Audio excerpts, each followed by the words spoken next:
kaharian na tinatawag na Barbania. Ang namumuno doon ay isang hari na hinahangaan ng lahat. Dahil sa ating kahusayan, maganda ang nagiging pamamalakad sa Barbania, ngunit isang araw nagkasakit ito.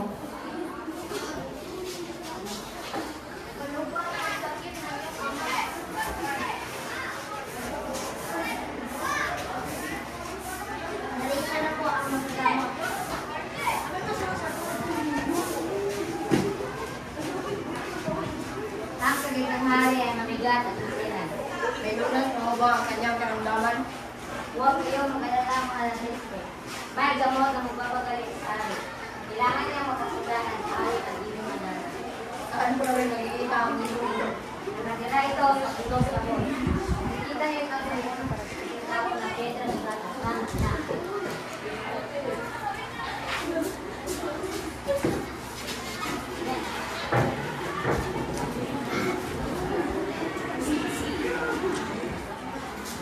Ano po kung may paglilingkod ka mga?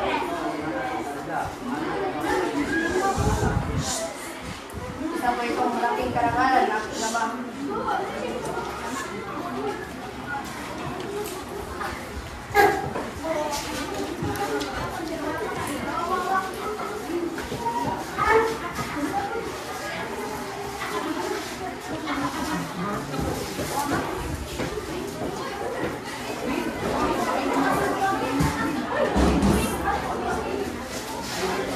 At yun nga ang nangyari. Nagtay si Don Pedro papunta sa Dr. Sakay ng isang sakay Sakay ng pagkakay ay namatay sa sinasyan at nagpatuloy na lang siya sa paglalakad. At nang marating niya itong bundok, Ay, nagpapagod. Ito na kaya ang bahay ng ibong iyon. at biglang dumating ang ibong Adana at nagsimulang umawi. Sa kapagulan ng kaawit ng ibong Adana, lumutulog si Don Pedro. Futuristic.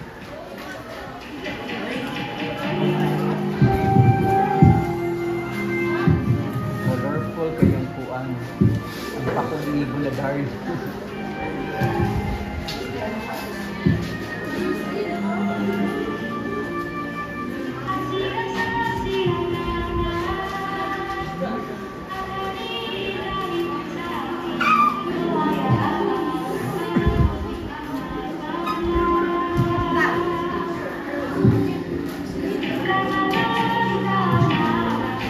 Baby, dahil ang ganda ng mga pa.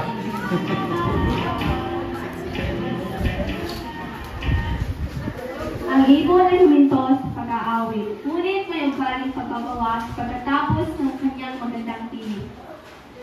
Sa kasamaang palad, si Don Pedro hindi nakatakan at nalimbag ang buhay din sa ilalim ng pedra sa plaza.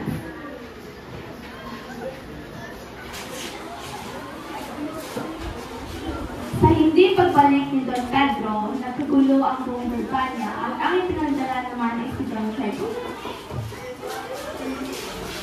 Naglakbay si Don Diego papuntang Dorotobor, sakay ng isang kabayo. Sa kanyang paglalakbay ay matindi ng kabayo sinasyan at nagpatuloy na lang siya sa paglalakad. At nang natin niya itong bundok, nagpahinga siya at biglang dumating ang ibong Adana. Okay, music. Excited.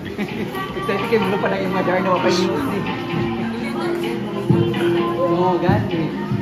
Basta sa next group, kansa na sa next group.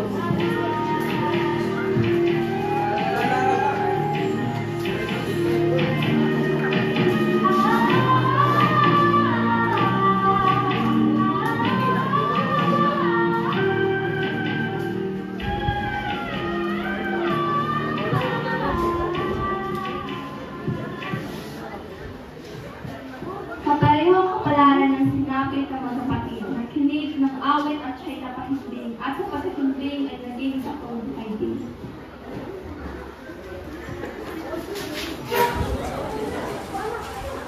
Dahil sa hindi pagkabalik ng dalawang mga kapatid, lumala lalo ang pakiramdam ng hari.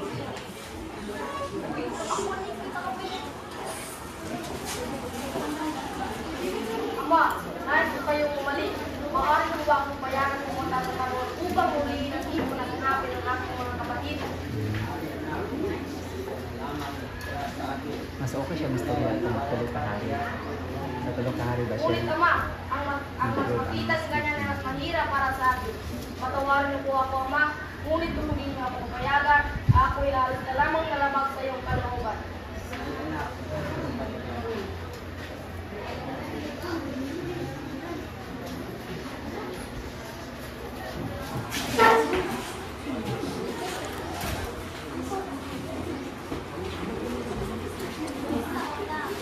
Umalis ang paboritong anak ng hari kahit labag ito sa kanyang kalooban. Hindi tulad ng dalawang kapatid, umalis siya ng limang tinapay lamang ang baon at hindi siya sumakay ng kabayo. Sa bawat isang buwan na paglalakbay, saka lamang nakakainin ang tinapay. Nang makalipas ng 4 na buwan, isang tinapay na lamang ang natitula sa kanya. Sa kanyang paglalakbay, nakasalubong ng isang leprosong matanda. Ginoo, maawa ka. Kung yung binigyan sa ultimo pagkain lamang. Maraming salamat, Ginoo, sa iyong kabaitan. Ano ka ba iyong pakay, baka maaari pa iyong matulungan. Ang aking ama ay may sakit. Ang tanging lunas ay ang awit ng ibong adana. Ang nanaan na akong kapatid, ngunit 3 taon sila nang umamisan. Ginoo, di madali iyong pinakala kung maaari pa iyong matulungan. Pagdating sa bundok, huwag doon, na makita ng pulo, huwag doon tumingin. Tumingin lamang kayo sa baba at nakita kayo saan nanilahan ang tao bigay ng payo upang maliyak ng mga pagmulahin niyo kaya tuloy ako ito. Ibigin mo para ibigay ko Sigduhan yung goal. kailangan niyo ito. Ginoo!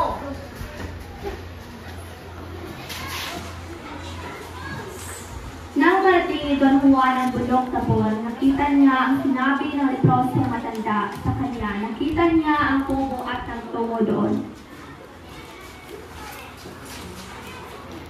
Ako ba yung mga mata lamang? O talagang mukha mga tao na limutan mga dinapay? Ang iyong hagat, Don Juan. Narito ako upang huli ng ibong adana na kapapagaling sa aking mahal na ama. Madali ang iyong kakaliwan sa ilang kapatid. Nabis ko po ang gutom, parod at kuyat sa paglalakbay. Desididong ako sa aking pakay. Kung gayon, ganito ang iyong gawin sa Kedraslan. Nanilahan ang ibong adana. Dumarating ito tuwing hating gabi. Pagkadako nito ay ito ay aawit. Ang awit ito ay nakakasulit. Iwasan mo makatulog duluan.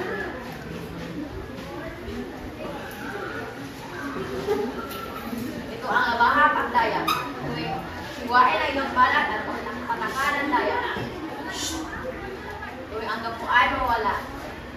Itong awit ang nagawin nito, itong beses ng papay ng paliwo. Pagkatapos itong umawit, ito ay magbabawa. Iwasan mo na kayo po.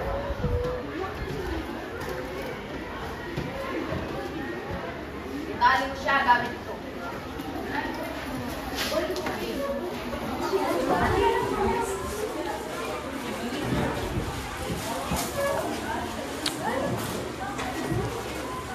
Nang marinig itong lahat, umalis na si Don Juan upang hulihin ang Adana. Nang dumating ang ibong Adana, Hindi pa rin mga darn ay wakay mo.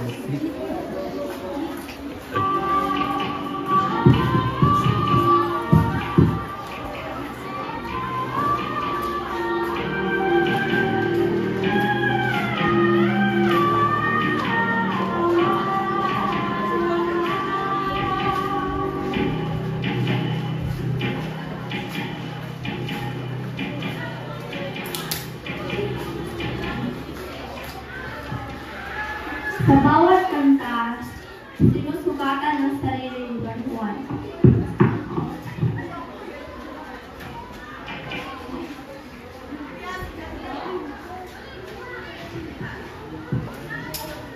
Lahat ng utos ay kanyang ginawa sa bawat awit ng Adana, sinusugatan niya ang palad niya at pinapatakan ito ng dayak. Sa sobrang hapdi siya ay nagising. Itong sugat ang natamo niya, naiwasan niya ang ipon ng ibon at nagsusay siya ng mahiging ito.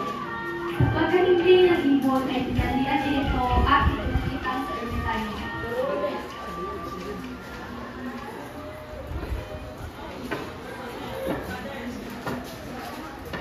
Magaling, Juan. Ano bang kunin palayok ito? Madali ka ako iniyan ang tubig at pagkatapos ay buwasan mo ang dalawang bako at mawala ko sa pero inibag ko doon mo kapatid.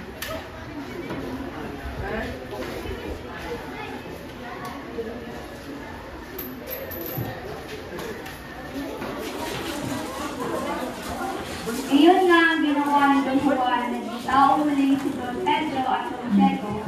Bumalik silang tatlo sa bahay ng ermitanyo upang magpasalamat. Umuwi sila ng sabay-sabay. Habang naglalakad sa kagubatan, huminto sila at nagpapahinga sa ilalim ng isang puno. Magkatabi sina Don Pedro at Don Diego na may malalim na pag-uusap.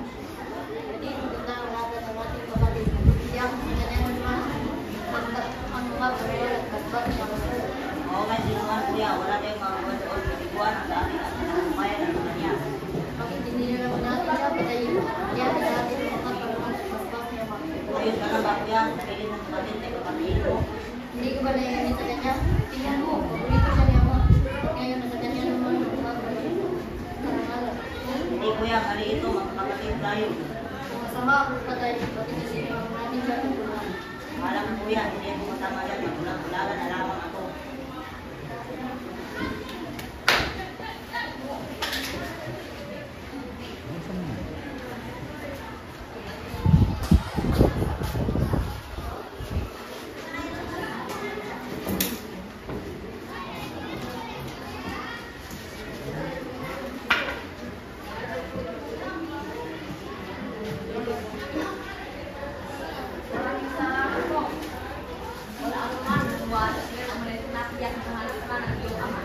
Dali-dali bumalik si Don Juan sa Verbania, ang paa niya ay tila lumilipas.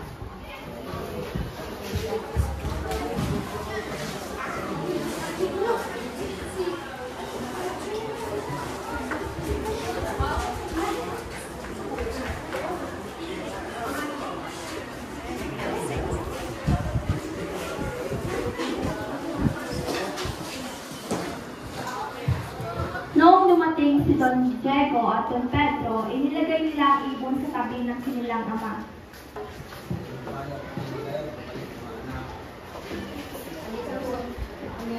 Dala po namin ang ibong madama.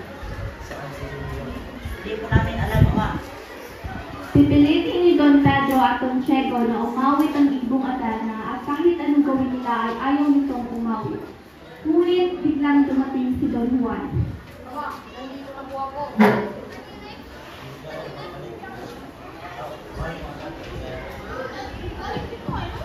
Hindi lamang ang hari ang sumigla, nagsimula na ding umawit ang Adarna. Sa awit ng Adarna, isinaysay niya kung paano siya nahuli ng Don Juan at kung paano sinamsilan ng dalawang magkapatid ang kanilang isang kapatid.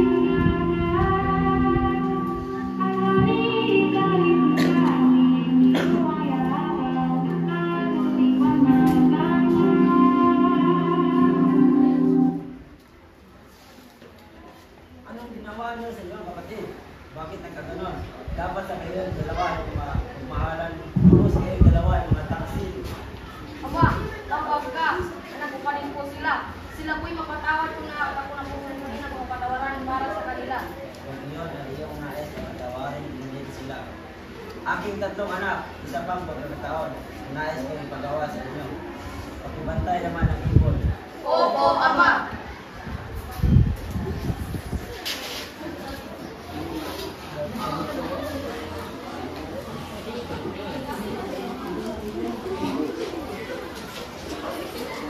Diego, hindi natin si Don Juan. At siya naman ang babantay dito. Hindi kuya, inaantok ko rin mo rin.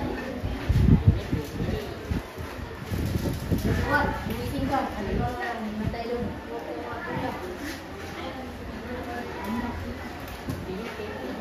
Habang natutulog si Don Juan, pinakawalan nila ang ibon. At nang magising si Don Juan, Naku, nasaan na kaya yung ibon? Hala, nakalipad na siya siguro palabas. Alam ko na. Alis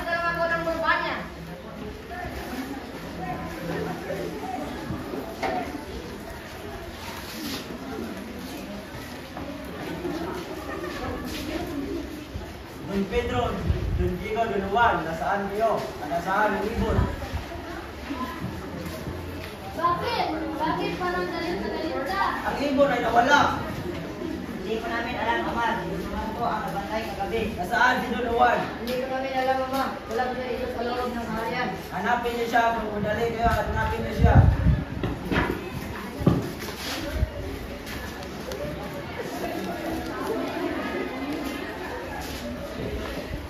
Hinanap ng dalawang prinsipe si Don Juan, ngunit hindi nila ito makita.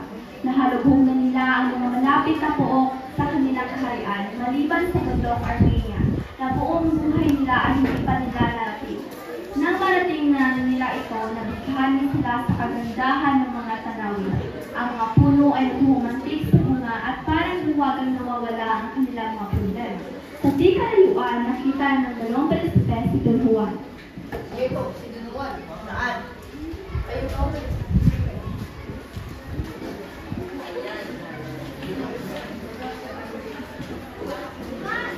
Daw, ang lugar na ito, Don Juan. Diego, mayroon na naman kaya tayo. Usapan niya. Magandang ideya yan, kuya. Sige. Juan, aming gusto. Nagagala ka namin magkita ka ulit. Maganda ang buhok na ito. Dito na lang kaya tayo pumirahan lahat. Magaling idea, siya. Kung sa bagay, bumuhay tayo dito ng kaaya-aya. Tara, libutin natin ang ating lugar.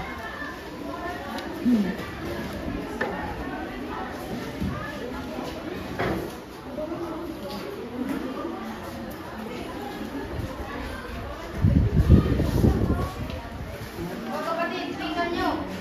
Ang gandang balon. Sino kaya nagmamay-ari nito?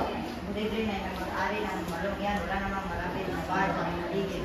Tara, tingnan natin ang loob. Ako na ang siya muna. Teka kapatid, mas matanda ko kayo. Kaya ako ang unang bumaba. Teka. Ako ang panganay. Ako ang siyang mauna. Sige kuya, ibalita mo na lamang sa amin ang meron sa loob niya.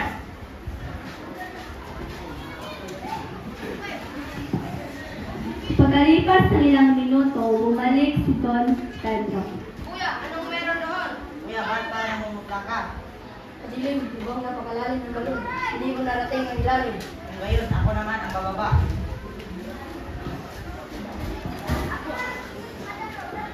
Pagkalipas ng ilang minuto, bumalik rin si Don Checo. Kuya, anong meron doon? Diego, ba't parang namumutla ka ng todo? Maupo ka muna. Madilim, lubang malalim ang balon. Hindi ko rin narating ang ilalim. Kung gayon, ako naman ang bababa.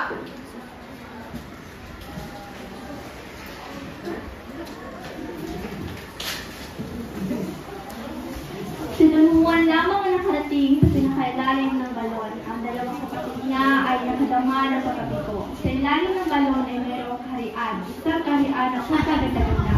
Kahariang iyon ay nilirahan ng magkapatid at parehong mayroong bantay. Dapat nilang binibini. Sino ka? Ano yung pangay? Magalang binibini. Huwag mo sanang masamahan ang pupunta dito. Naparito ako mula sa itaas. Ngunit nang magkita ka ay ayaw ko nang bumalik pa. Nabiyak ako ng iyong kagandahan. At ang handaan na aking pag-isuran ka ang mga buwan.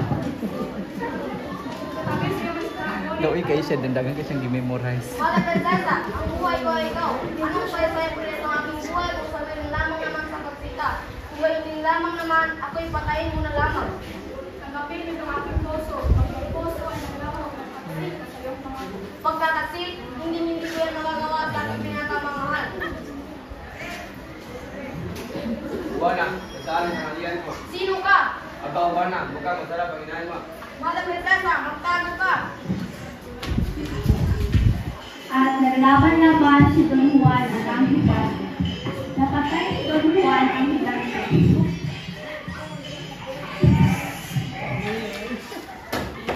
Mother Prinsesa, halika at tayo magpakasal.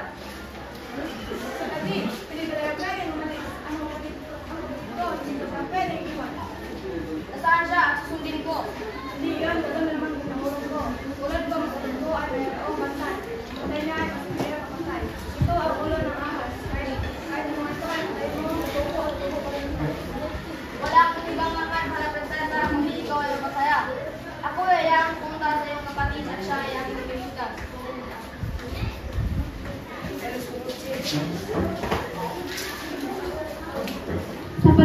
Don Juan na lungkot ang dalawang vampiro.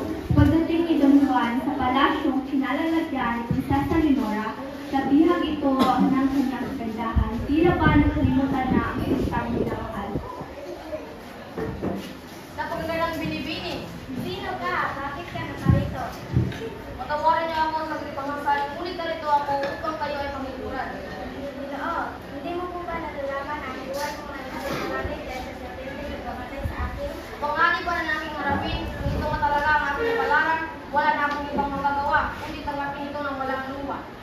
Ang tunay na kamatayan ay hindi ka masilayan. Ikaw ba'y nabibigyan din ako mga masisuyo, ilan ay hindi po.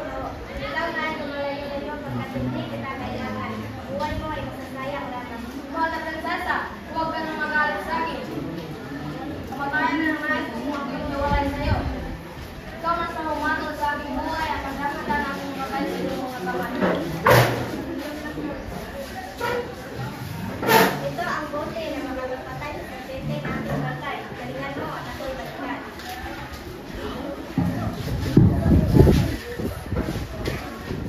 Ano ba yun?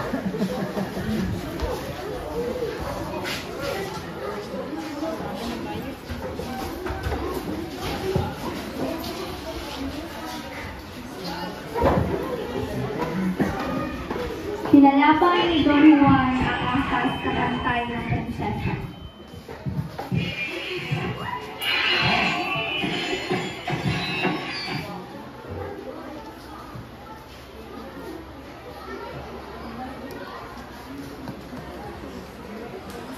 Nang mabatay ay bumalik ang dalawang prinsesa at umakyat sila sa balon. Pagdating nila sa itaas, anong inggit ang nadama ng dalawa niyang kapatid? Magandang prinsesa niya, aking kapatid. Lumitas sila sa loob ng balon. Rambo ang super ko, naiwan pang susugaw sa ibabaw ng pista. Paano mo magsusugaw? Huwag mong alala, prinsesa. Kukunin ko yung siksik. Pagkababa ni Don Juan ay agad ding pinuto ni Don Pedro ang tali. Tatalumsan ang Prinsesa Leonora, ngunit mahihila ito ni Don Pedro. Mahihimatay si Prinsesa Leonora sa kamay ni Don Pedro.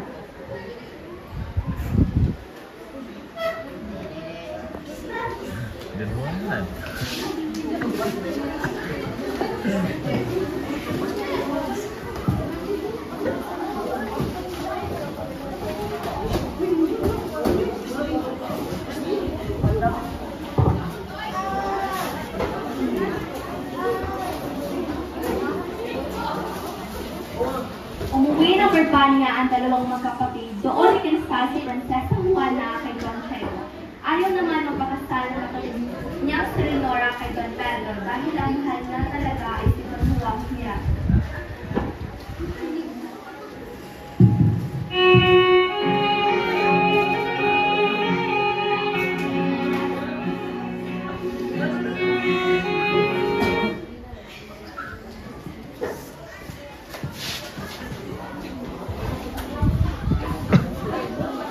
Sa kabilang banda, si Don Juan na nahulog sa balon ay lubhang ng karatay.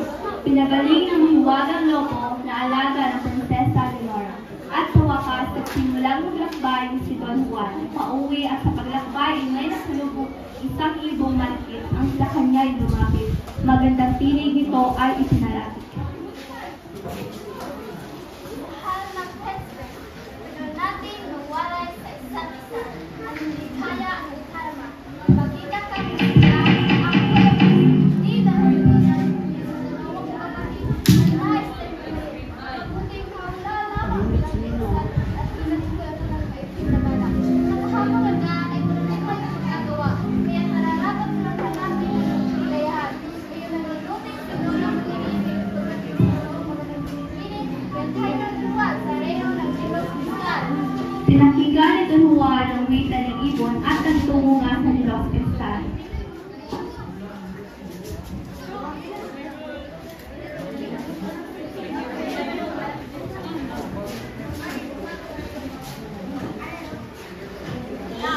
Ako'y nabiyag ng kagandahan. Nang makita ko yung balikan, puso mo'y kabakaba. Ako'y alam na iwanan sa real mo, ikaw ay sadyang bitahan.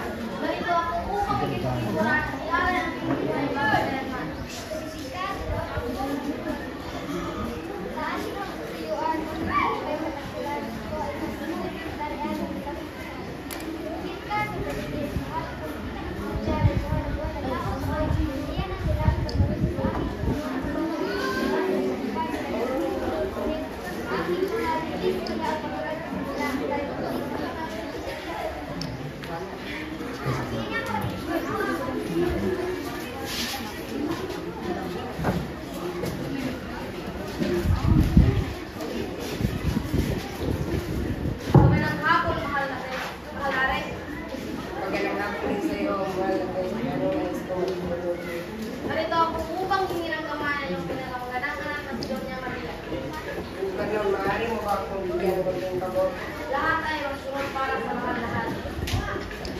Narito ang narito itanim ito ngayong gabi sa libing ito ng isang namin at gawin kinakalamutas ay maganda sa ating pag-isa. Magsunod po, mahal na hari. Siya may oras mo na kayo at ating magtutuloy.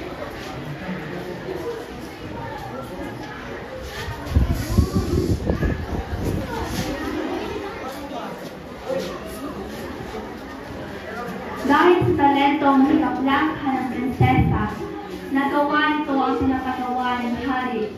Kinabukasan ni Meron na itong tinapay sa hapag. Hindi makapaniwala ang hari, kaya ito'y nagtutus muli.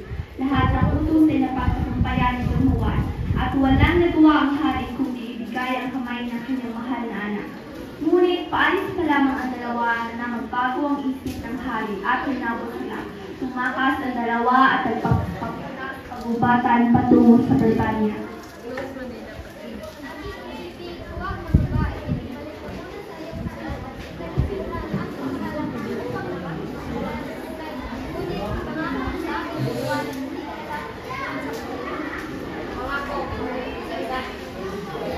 Sila ay naghiwalay at Don Juan ay umuwi.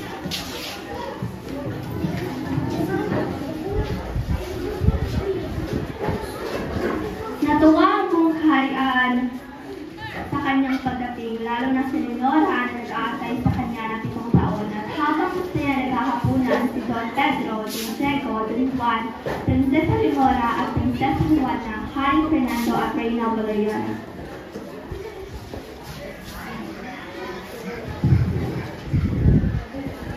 Lapitong taong pagulay ang silayan ko ay ng aking mahal. Mahal na hari, kasan sa iba ay nagsilang sa aking mahal. Kaya nandito na siya, anong saya ang naramdaman. Ngayon, may bukas na muna sa pagkasal.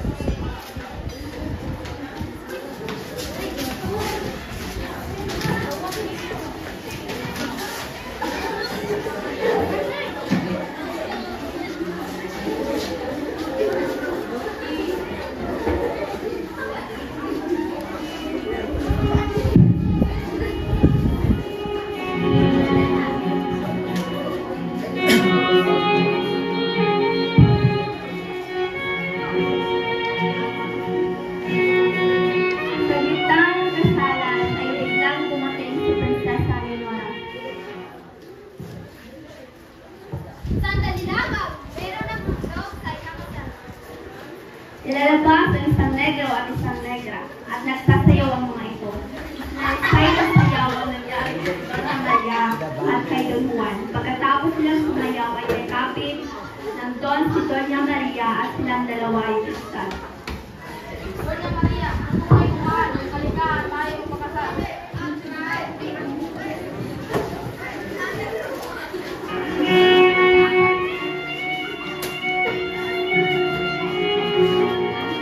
At ikinsal nga si Doña Maria kay Don Juan at si Prinsesa Leonora naman kay Don Pedro.